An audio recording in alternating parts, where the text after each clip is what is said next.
12 миллионов в фирме «Однодневки» прокуратура провела проверку по факту нарушения госзакупок. Витим и Пеледуй станут ближе, по Лене начинают ходить теплоход. Популяризация ходьбы и бега. В Якутске прошла спортивная акция.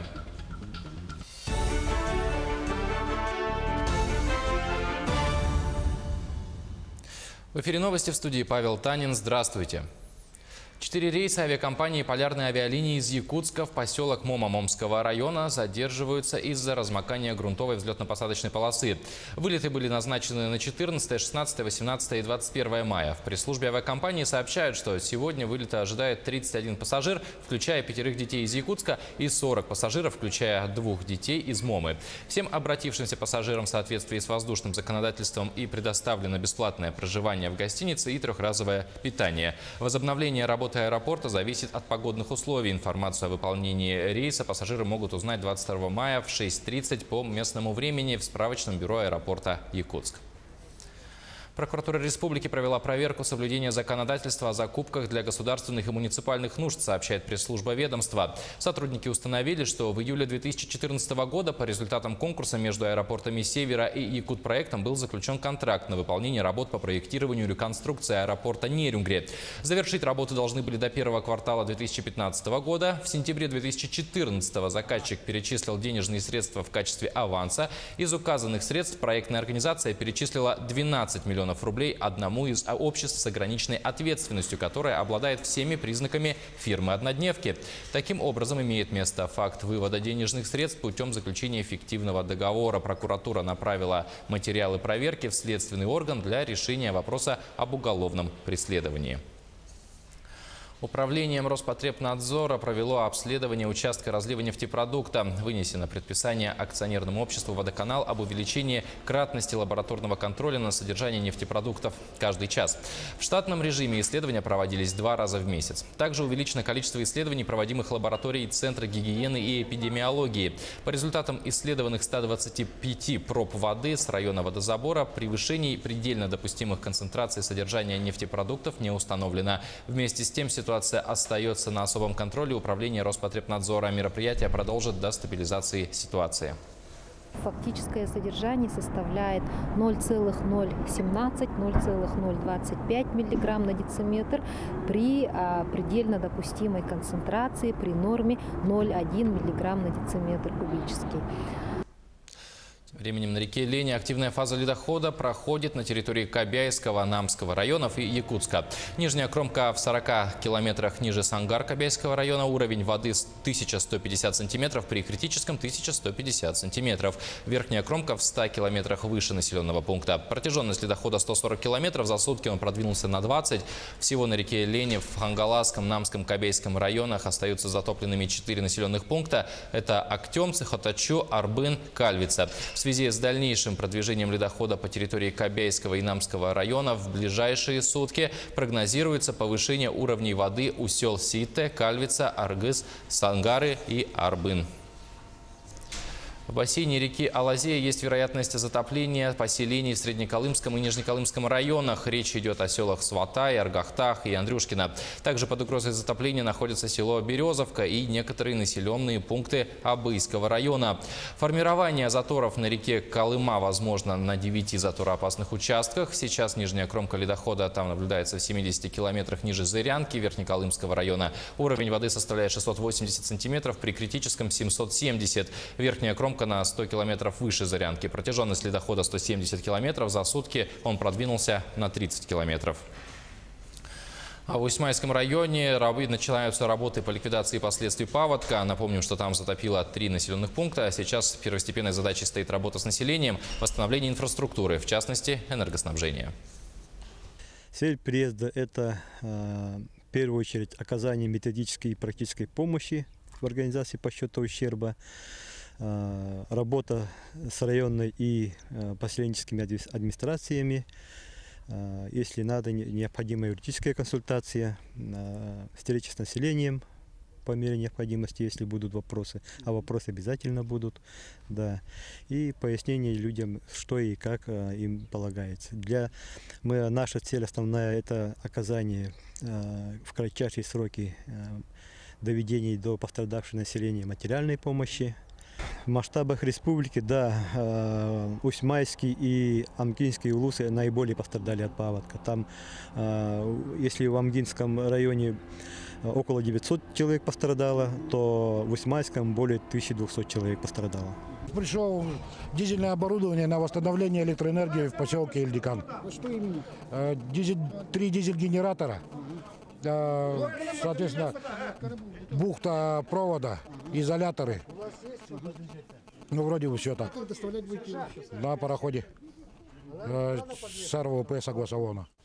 Другим темам сегодня в России отмечают День защиты от безработицы. Это не только социальная помощь в виде пособий и широкие возможности для трудоустройства. Центр занятости населения города Якутска также предлагает целый спектр государственных услуг. Кроме того, граждане, которые зарегистрированы в Центре занятости в качестве безработных, претендуют на пособие по безработице. В каждом отдельном случае размер пособия назначается в установленном порядке. На сегодняшний день в городе Якутске с учетом районного коэффициента минимальный размер пособия по безработице составляет 1190 рублей, максимальный 6860. В Якутии могут создать центр помощи пропавшим детям. Сегодня в республике считаются пропавшими и разыскиваются 10 детей. В Якутск приехал директор Национального центра помощи пропавшим детям Валерий Солянин, чтобы договориться об открытии территориального подразделения в Якутии. Центр действует в Москве. Работники занимаются поиском пропавших детей, помогают в их реабилитации. Центр взаимодействует с профильными министерствами, МВД, МЧС, волонтерскими организациями. Сегодня филиалы центра работают в 36 регионах России. Территориальное подразделение должно включать медицинский, поисковый и социальный блоки. Формируется поисковый отряд. Этих людей мы забираем на учение к себе. У нас на базе Российского университета спецназа в Грозном, в Гудермесе открыт как раз обучающий центр для таких людей.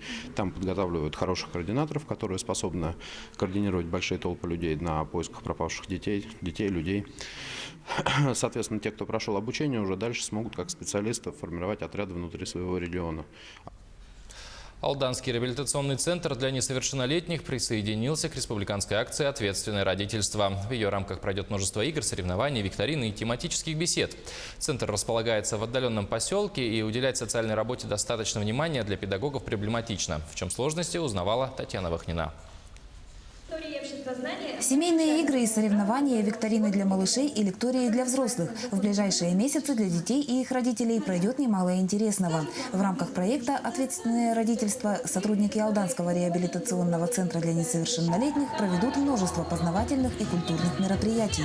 Очень много моментов, которые именно привлекают родителей, совместно поднимают статус семьи и восполняют какие-то пробелы именно по воспитанию детей в семье, по налаживанию отношений в семье. Ранее воспитанники центра реализовывали множество интеллектуально-творческих проектов и социальных акций, к которым присоединялись дети и подростки со всего района. В 2014 году с обрушением стены в главном здании центр был переведен в поселок Верхний Куранах. В условиях отдаленности работа с семьями затруднилась, однако педагоги выполняют ее в прежних объемах. Алданский социально-реабилитационный центр входит в систему органов профилактики правонарушений несовершеннолетних. Они являются активным членом комиссии по делам несовершеннолетних. Мероприятия, которые пройдут в рамках проекта «Ответственное родительство», нацелены прежде всего на укрепление семейных ценностей, а также на повышение юридической грамотности. И взрослые, и дети должны помнить о том, что у них есть не только права, но и обязанности. Сегодня профилактическая работа с семьями составляет основное направление в работе центра. Специалисты работают, стараются решать все вопросы, стараются, чтобы семья, которая попала по каким-то причинам на учет, то все равно пытаемся выровнять. С вынужденным переездом в отдаленный поселок деятельность центра оказалась сопряжена с множеством проблем. Все они носят временный характер. В будущем центр вновь будет переведен в Алдан. В 2015-м Министерством труда и соцразвития Якутии было приобретено здание в городе.